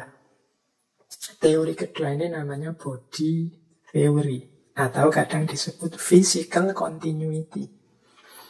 Ini pemahaman yang namanya common sense. Biasanya kita pakai. Teman-teman ketemu saya dulu tahun 2013, mungkin generasi awal yang ngaji filsafat. Sekarang ketemu saya lagi, ya tetap merasa saya dulu ketemu Pak Faiz, ya sekarang ketemu Pak Faiz. Dan ini Pak Faiz yang sama yang saya temui dulu zaman tahun 2013. Nah, ini namanya body theory. Jadi ketika kita berhadapan dengan sosok yang sama, meskipun mungkin fisiknya berubah. Mungkin dulu saya gemuk misalnya, mungkin dulu kumis saya panjang, sekarang tak potong misalnya. Itu kan berubah sebenarnya, tapi tetap kita sadari bahwa ini orang yang sama, Faiz yang sama. Nah, ini namanya body theory. Jadi atau teori physical continuity. Meskipun sama sekali berubah misalnya saya melakukan operasi plastik total misalnya sehingga berubah sama sekali, tapi kan kalau kita tahu ini Pak Faiz dulu ya memang operasi plastik saja, sekarang wajahnya berubah, tapi tetap aku nganggap ini Pak Faiz. Ini namanya body theory. Jadi asal aku berhadapan dengan sosok ini, apapun perubahannya ya tetap dia orang yang sama. Nah, ini teori kedua. Ada teori ketiga, namanya soul theory. Kalau ini kebalikannya yang tadi. Kalau yang tadi yang hakiki itu yang fisik, kalau ini yang jiwa. Jadi ini kalau kita sering melihatnya lahir dan batin. Kalau ini yang hakiki itu ya yang batin, yang jiwa. Jadi kalau fisik ini berubah-ubah nanti mati. Kalau jiwa itu yang hakiki. Justru mengenali seseorang itu ya jiwanya. Apa yang ada di balik yang fisik. Nah, ini menarik kalau disambungkan dengan teorinya Plato tentang ide. Yang hakiki itu yang ada di dunia ide. Yang barang ada kenyataannya itu tidak hakiki. Selalu tidak sempurna. Nah, berarti identitas kita itu sebenarnya identitas identitas kejiwaan, identitas rohania. Kalau identitas fisik tidak bisa jadi pedoman. Nah, ini namanya soul theory, psychological continuity. Jadi psikologisnya isinya. Mengapa sih tadi ketemu saya, meskipun wajahku berubah, teman-teman masih menganggap saya? Ya karena isinya, batinnya. Jadi karena batinnya masih Faiz yang dulu. Kalau tadi kan fisiknya meskipun berubah, tapi kan sosoknya masih tetap sosok yang itu. Tapi kalau ini enggak, bukan sosok, bukan fisiknya, tapi batinnya. Yang keempat, ada perspektif memori. Nah, ini tokohnya antara lain John Locke. Kata John Locke, ya manusia itu, identitas manusia itu ya bukan tubuhnya, bukan psikisnya, tapi memorinya, ingatannya. Jadi orang itu masih orang yang sama kalau isi ingatannya masih sama seperti sebelumnya. Ini teman-teman boleh ngambil case ya untuk mudahnya menjelaskan. Misalnya ada orang yang amnesia total. Kalau di drama-drama itu kadang ada orang yang lupa sama sekali tentang dirinya karena penyakit tertentu. Nah, ketika orang lupa sama sekali tentang dirinya, ini kan hubungannya dengan memori. Dia, kalau versinya John Locke, ya bukan orang yang sama lagi. Kita tidak bisa memperlakukan dia seperti dia sebelumnya. Misalnya dia ini teman akrab kita sebelumnya. Bahkan kalau di drama-drama Korea itu ada yang sampai istrinya atau pasangannya. Kan sangat dekat itu harusnya. Tapi begitu kena penyakit itu, lupa sama sekali. Itu kan setelah dia mengalami penyakit ini, kita tidak bisa memperlakukan dia persis seperti sebelumnya. Identitasnya berubah total. Karena dia lupa sama sekali dengan versi sebelumnya. Maka kata John Locke, identitas itu sebenarnya dasarnya adalah memori. Siapa aku itu sebenarnya kita rumuskan dari ingatan kita selama ini. Nah, ini namanya memori teori. Jadi basis dari identitas kita adalah ingatan kita tentang siapa diri kita. Bayangkan misalnya ya teman-teman besok pagi bangun ternyata isi memorinya tertukar. Misalnya isi memorinya teman-teman ketukar dengan saya. Bangun pagi teman-teman merasa bahwa saya ini Faiz loh, tapi begitu berkaca kok bukan. Tapi kan secara identitas itu ya tergantung memori. Berarti aku hidup menjalani keseharian sebagaimana isi Faiz tadi. Nah, ini kan memori. Kita hidup itu berdasarkan memori. Kita bangun pagi misalnya merasa, oh ini anakku, itu istriku, yang sana adikku. Itu kan berdasarkan ingatan kita selama ini. Nah, ini tokohnya John Locke. Baik. Berarti ada 4 perspektif tadi ya untuk bagaimana kita menegaskan siapa aku ini. Ada teori ilusi yang berpandangan tidak adalah identitas yang tetap itu sepanjang waktu. Kita ini manusia yang selalu berubah. Ada body teori, ya aku yang terlihat selama ini. Nah, kalau soul teori, ya aku adalah apa yang aku rasakan dalam jiwaku selama ini. Kalau memori teori itu ya aku adalah sesuai yang aku ingat tentang diriku selama ini. Kalau teman-teman tanya yang paling pas yang mana Pak, yang paling benar yang mana Pak, ini kalau dalam filsafat seperti saya bilang di awal tadi, ini perdebatan dan diskusi ini masih berlangsung, masih banyak perspektif-perspektif baru. Apalagi hari ini muncul macam-macam problem, termasuk situasi-situasi seperti artificial intelligence, kesadaran-kesadaran baru tentang manusia. Ini juga nambah rame. Mungkin lain waktu bisa kita jelajahi lebih dalam. Hari ini mungkin teman-teman kenal, tadi saya singgung sedikit, misalnya operasi plastik. Orang bisa mengubah total tampilan fisiknya, meskipun isinya sama. Ini masih tetap orang yang sama atau tidak? Orang yang kehilangan ingatan total. Bahkan hari ini ada istilah multiple personality disorder. Orang yang mengalami merasa dalam dirinya ada banyak personalitas. Ada, kok rasanya saya ini kadang jadi orang pemarah, kadang jadi kelihatannya kok sabar sekali, kadang jadi ada tabrakan-tabrakan di identitas dalam dirinya. Orang merasa dalam dirinya ada beberapa personalitas yang bisa berubah-ubah. Belum lagi beberapa gejala sakit jiwa. Atau kalau teman-teman pernah membaca novel itu kan fiksi, Dr. Jekyll and Mr. Hyde. Ini bagaimana orang itu yang paginya sih dokter, dia tulus bantu orang, malamnya jadi sosok yang mengerikan. Seperti psikopat-psikopat itu kan kadang kelihatannya lembut, kelihatannya manusiawi sekali kelihatannya, tapi kalau keluar sisi sadisnya dia luar biasa sadisnya. Nah, ini kan fenomena-fenomena yang mungkin perlu dibahas lebih dalam, lebih luas. Cuma untuk malam hari ini kita belum banyak fokus ke situ. Paling tidak teman-teman ngerti dulu wacananya. Seperti saya bilang ya, ngaji ini kita awali dulu dengan nambah wawasannya dulu. Baik, jadi itu isu tentang bagaimana kita mengenali identitas personal kita. Baik dari perspektif illusion teori, body teori, soul teori, maupun memory teori. Nah, ada lagi pandangannya William James. William James ini punya pandangan tentang identitas. Menurut dia, identitas dalam diri seseorang itu bisa ada 3 jenis yang bisa saling berbeda. Yang pertama, aku menurut diriku. Yang kedua, aku menurut orang lain. Dan yang ketiga, aku yang sebenarnya. Ini beda-beda. Pemahamanku terhadap diriku mungkin beda dengan pemahaman orang lain tentang diriku. Bahkan bisa juga beda dengan kenyataan diriku yang sebenarnya. Misalnya, ada orang yang permisif, menganggap dirinya itu baik terus. Padahal hakikatnya dirinya itu buruk. Dirinya itu suka bohong. Tapi dia merasa, loh, kebohonganku itu kan beralasan. Kebohonganku demi kebaikan. Sehingga kebohongan itu dihitung sebagai baik. Sebenarnya kan dia bohong. Sebenarnya dia ini pembohong. Tapi dia memahami dirinya sebagai orang yang baik, mulia. Mungkin orang lain punya pandangan berbeda. Mungkin dia tidak tahu faktanya, cuma ngerti setengahnya, ya dianggapnya, orang ini mungkin terpaksa bohong misalnya. Itu kan beda antara anggapanku tentang diriku, anggapan orang lain padaku, dan hakikat diriku yang sebenarnya.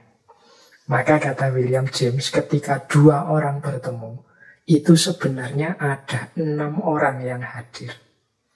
Yang pertama apa? Yaitu pandangan masing-masing tentang dirinya. Jadi kalau 2 orang bertemu, yang pertama ketemu itu pemahaman masing-masing orang, yang ketemu itu tentang dirinya sendiri-sendiri. Kemudian 2 lagi yang ketemu adalah pandangan masing-masing tentang yang lain.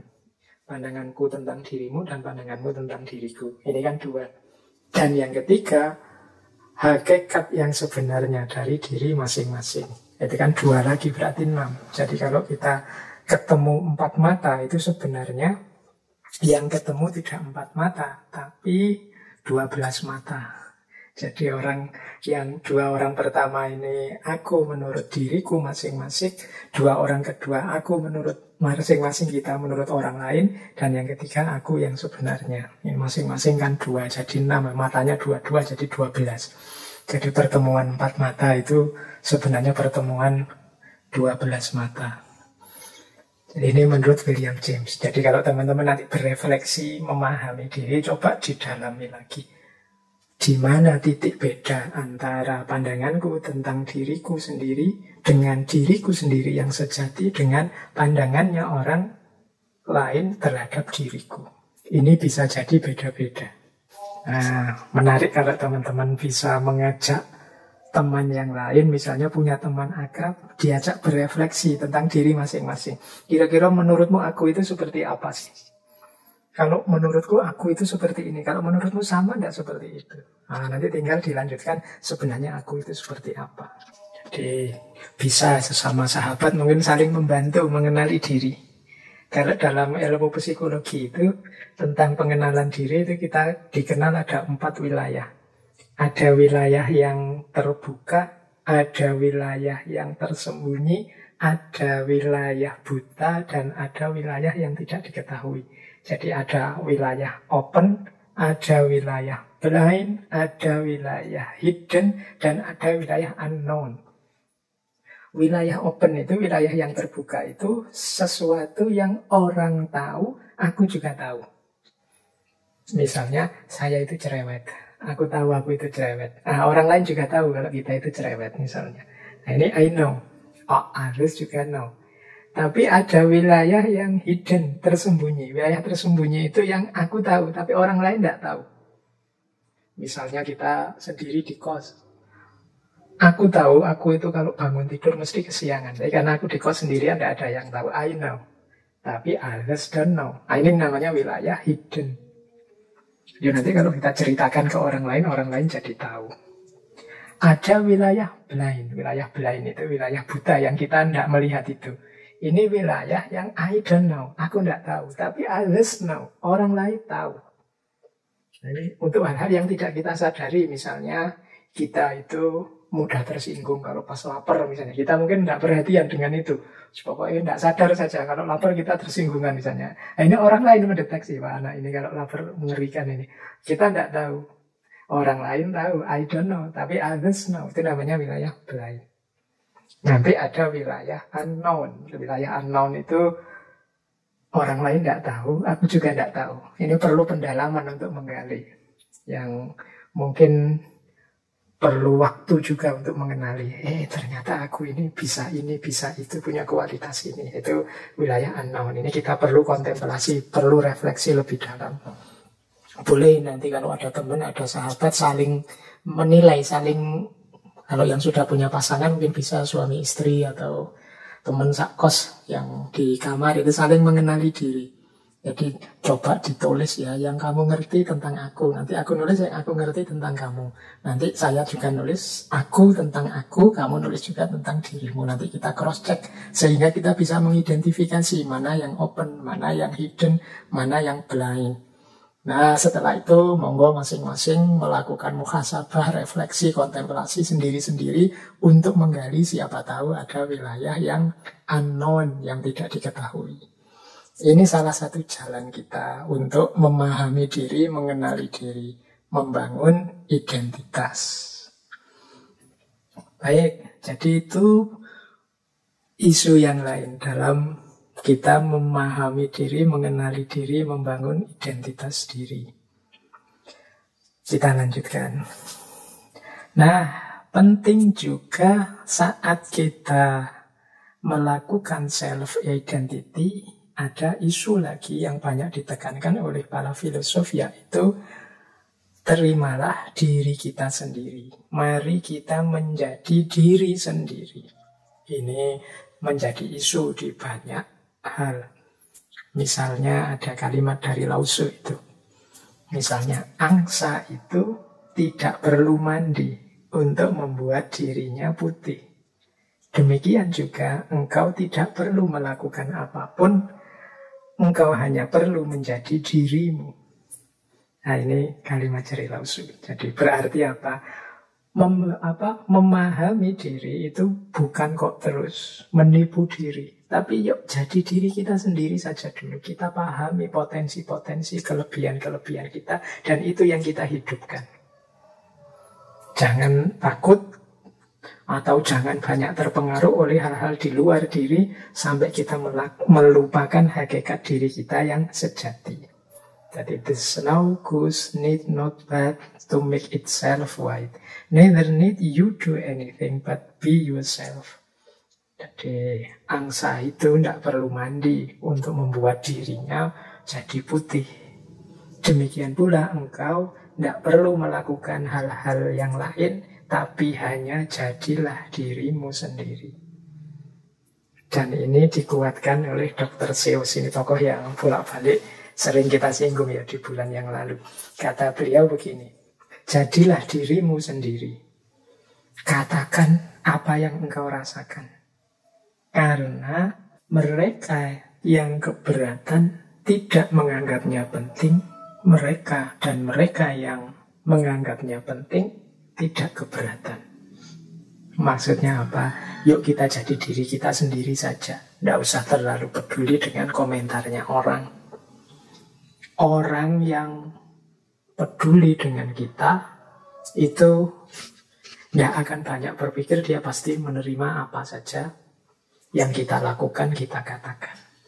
Sebaliknya, orang yang tidak peduli dengan kita, dia tidak akan mau berpikir dalam tentang apa yang kita lakukan, apa yang kita katakan. Jadi berarti apa? Tidak usah tergantung pada komentarnya orang. Tidak usah tergantung pada pikiran-pikirannya orang yang tidak selalu relevan. Mari kita jadi diri kita sendiri. Dan kita menyampaikan apa yang ingin kita sampaikan. Kita diam kalau memang tidak ingin bicara. Pokoknya kita hidup sesuai keinginan kita, menjadi diri kita sendiri. Ini mirip seperti pepatah, jadilah diri sendiri sesuai yang kita inginkan. Karena orang yang suka kepada kita tetap akan suka kepada kita apapun yang kita lakukan, apapun yang kita jalankan. Sebaliknya orang yang tidak suka pada kita tetap akan mencari celah-celah untuk menyatakan bahwa kita salah, kita keliru, apapun yang kita jalankan, apapun yang kita lakukan. Baik, ya ini nasihat pertama tentang self-identity. Ini berarti yuk kita menjadi diri kita sendiri secara otentik. Kalau iya ya kita bilang iya, kalau tidak ya kita berani bilang tidak. Prinsip pertama. Prinsip kedua dari self-identity adalah, jadi ini membangun identitas diri. Identitas itu sesuatu yang seperti saya bilang di awal tadi, bukan harga mati. Tapi dia adalah sesuatu yang dibentuk, diupayakan. Jadi ini saya kutipkan satu quotes dari George Bernard Shaw. Dia bilang, life isn't about finding yourself. Life is about creating yourself. Hidup itu bukan tentang menemukan dirimu, tetapi hidup itu tentang menciptakan dirimu. Kita ini kan sering menghabiskan terlalu banyak waktu untuk siapa hakikat diriku, apa hakikat diriku, terus-menerus. Kata George Bernard Shaw, tidak begitu caranya. Caranya apa?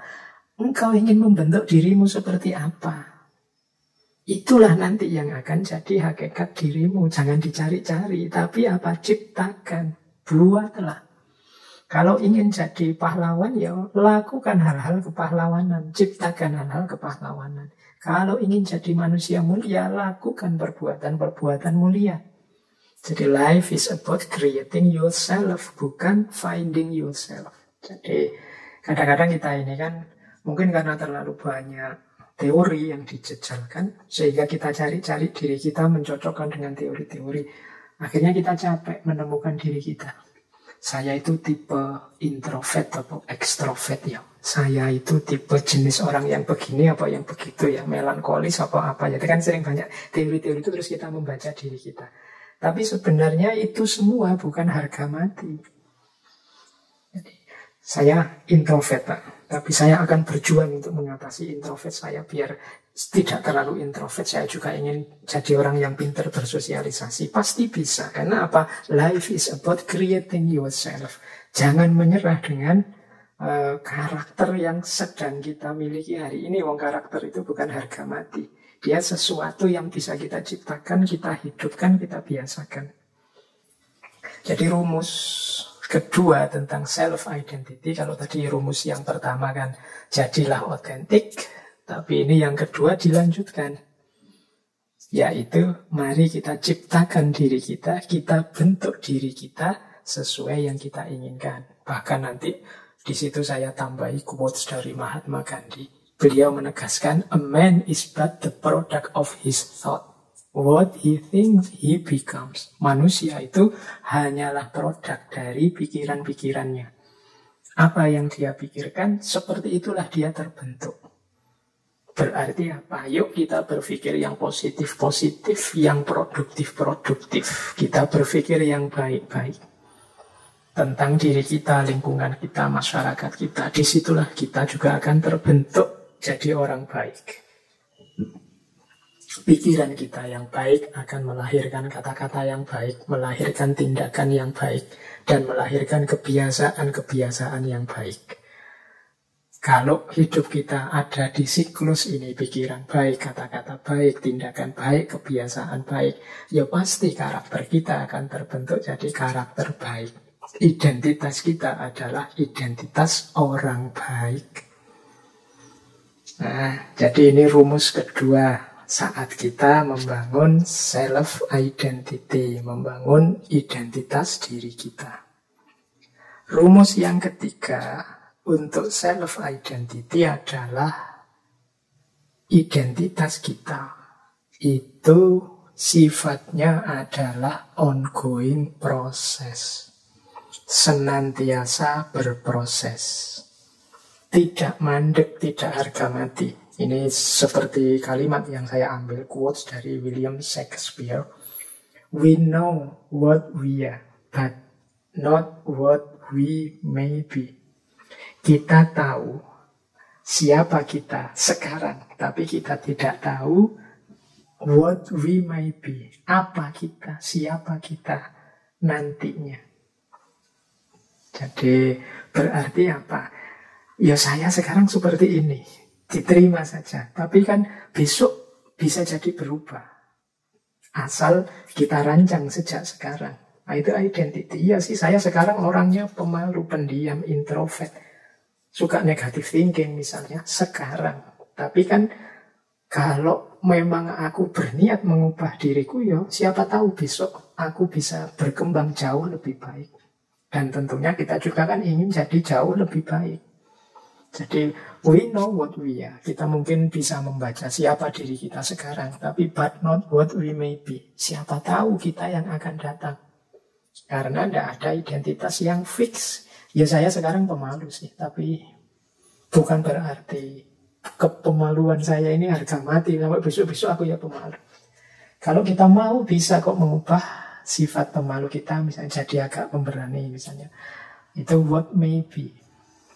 Maka orang jangan putus asa dengan kondisinya, dengan situasinya, dengan identitasnya saat ini. Karena identitas, karakter, situasi itu sifatnya ongoing proses. Terus menerus berubah, bahkan tidak ada titik akhirnya. Kitalah nanti yang bisa menentukan kita ingin jadi apa, kita ingin terbentuk seperti apa. Ini dikuatkan oleh quotes dari Lao Tzu. When I let go of what I am, I become what I might be. Kalau aku melepaskan diriku saat ini, aku menjadi diriku yang mungkin.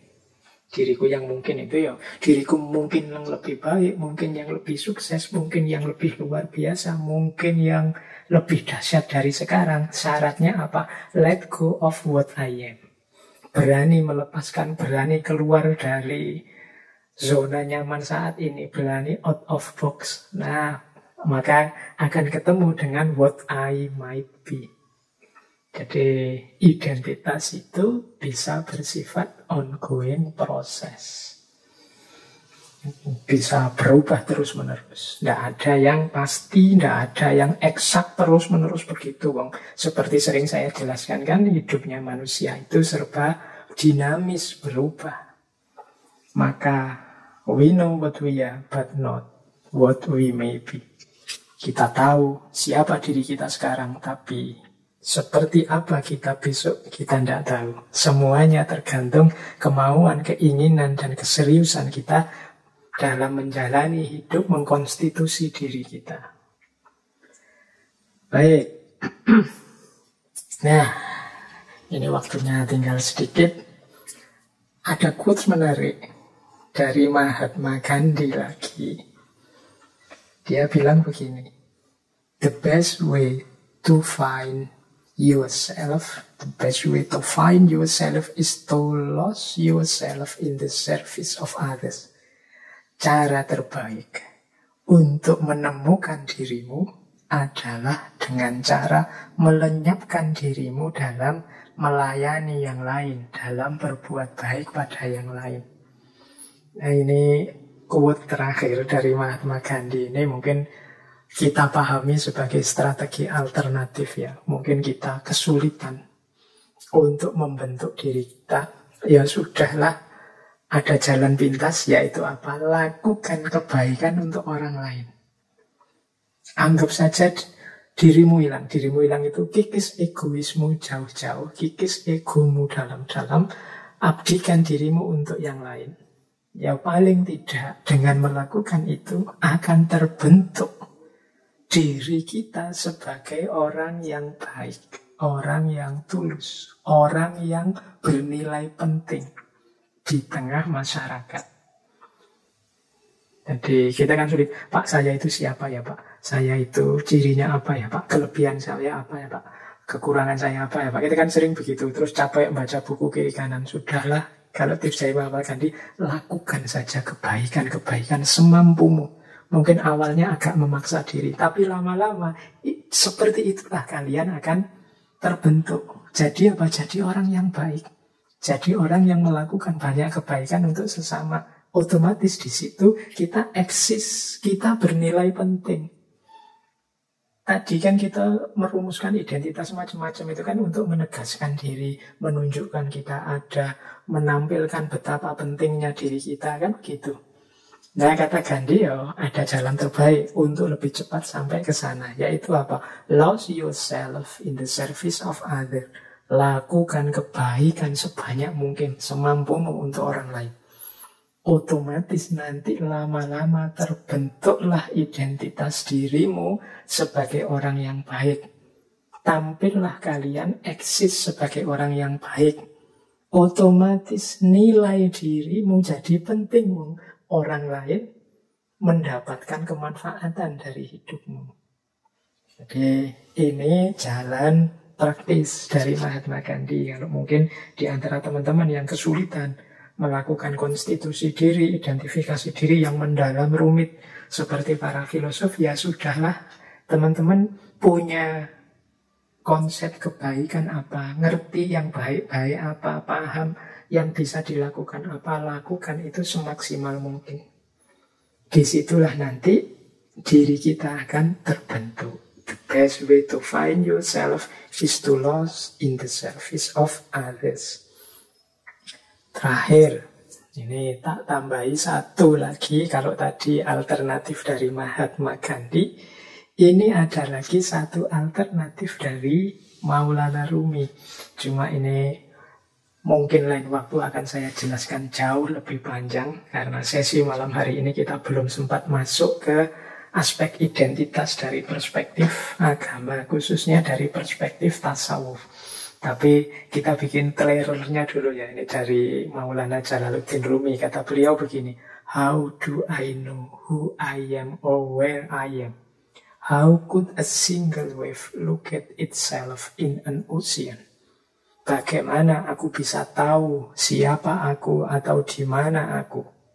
Bagaimana sepotong gelombang bisa mengidentifikasi dirinya di tengah lautan? Nah, ini Maulana Rumi. Jadi ini pandangan yang mewakili kalangan tasawuf yang membangun identitas diri dalam naungan hadirat ilahi. Jadi bagaimana kita menegaskan keberadaan kita justru sebagai citra diri Tuhan yang ada di muka bumi. Yang itu justru yang tampil dari hadirnya kita itu bukan diri kita, tapi citra Tuhannya. Seperti setetes air yang ada di tengah samudera. Jadi setetes air tadi mewakili hadirnya samudera.